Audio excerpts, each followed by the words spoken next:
Se dice así, es que cambia, no ha cambiado nada. Lo que yo quiero hacer, lo que tengo que hacer es mi trabajo, intentarlo, darlo a 100% todo lo que tengo dentro como siempre y nada más, el resto, nada.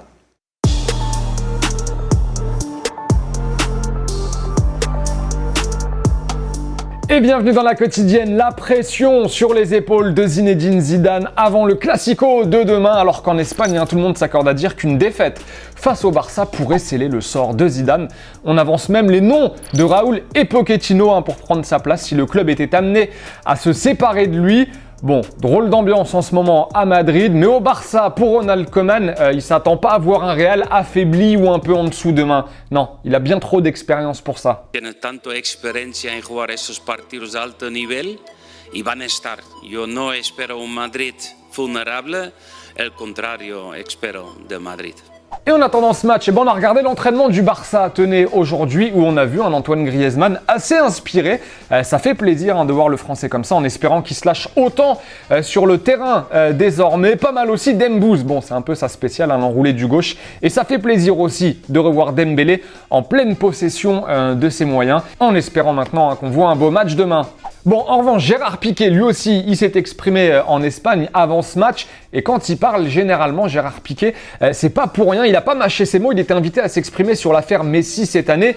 Et entre Bartomeu et Messi, il a choisi son camp, Piqué. Comment se fait-il que le meilleur joueur de l'histoire dont nous avons eu la chance de profiter se lève un jour et envoie un burofax parce qu'il a l'impression de ne pas être écouté? C'est trop choquant. Que se passe-t-il? Léo mérite tout. Le nouveau stade devrait porter son nom, puis celui du sponsor.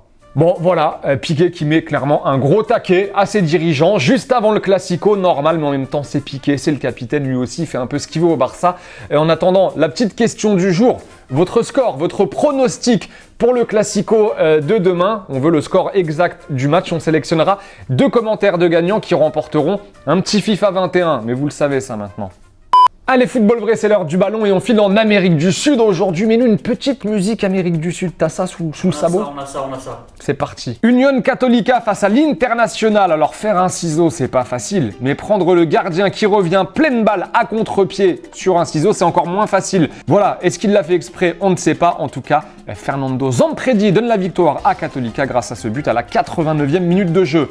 Gros pétard à venir. Le voilà. Signé Larry Angulo, joueur de l'Independiente des Medellín, c'était face à Libertad.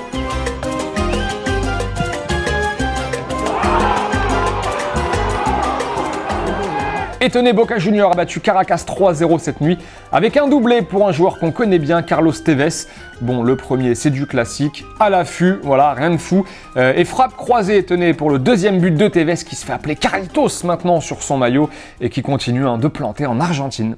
Et il y avait de l'Europa League hier soir avec un événement, oui, la victoire d'un club français. Ouais, ça arrive, victoire, petit carton même, 4-1 du LOSC sur la pelouse du Sparta Prague avec un triplé de Yazidchi, le Turc, un énorme en ce début de saison, et le LOSC qui confirme sa bonne forme du moment, Lille qui recevra le Celtic jeudi prochain. Et Nice, Nice défaite 6-2, voilà pour les Niçois sur la pelouse du Bayer Leverkusen. Alors que retenir de ce match?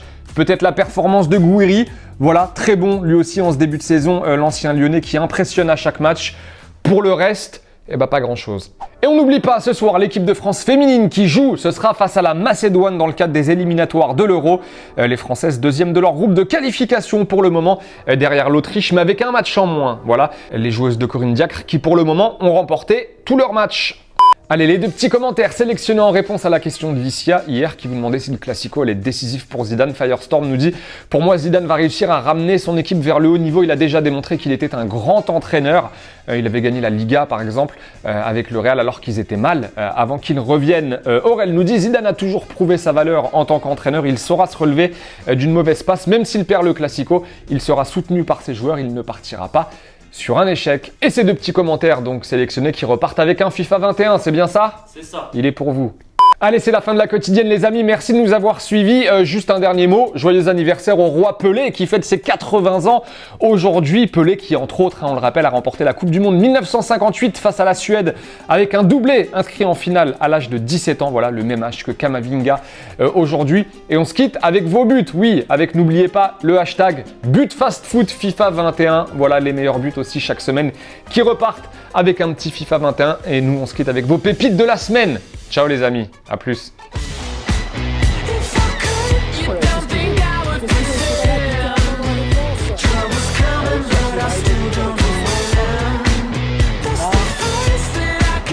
c'est super de ce qu'il vient de faire.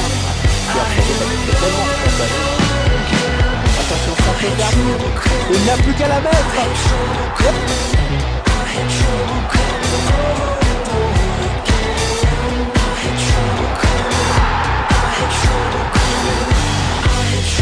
Et c'est tout dans le chemin du but. Il y a un bon coup à jouer là.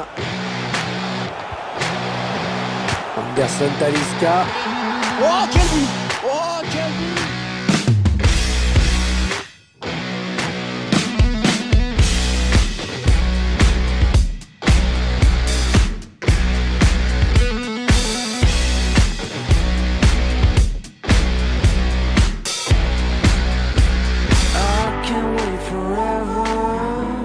Et n'oubliez pas les amis d'aller jeter un coup d'œil aux autres contenus exclusifs de Téléfoot. On est toujours là pour vous, et oui. Et on n'oublie pas aussi, évidemment, d'aller s'abonner. Salut!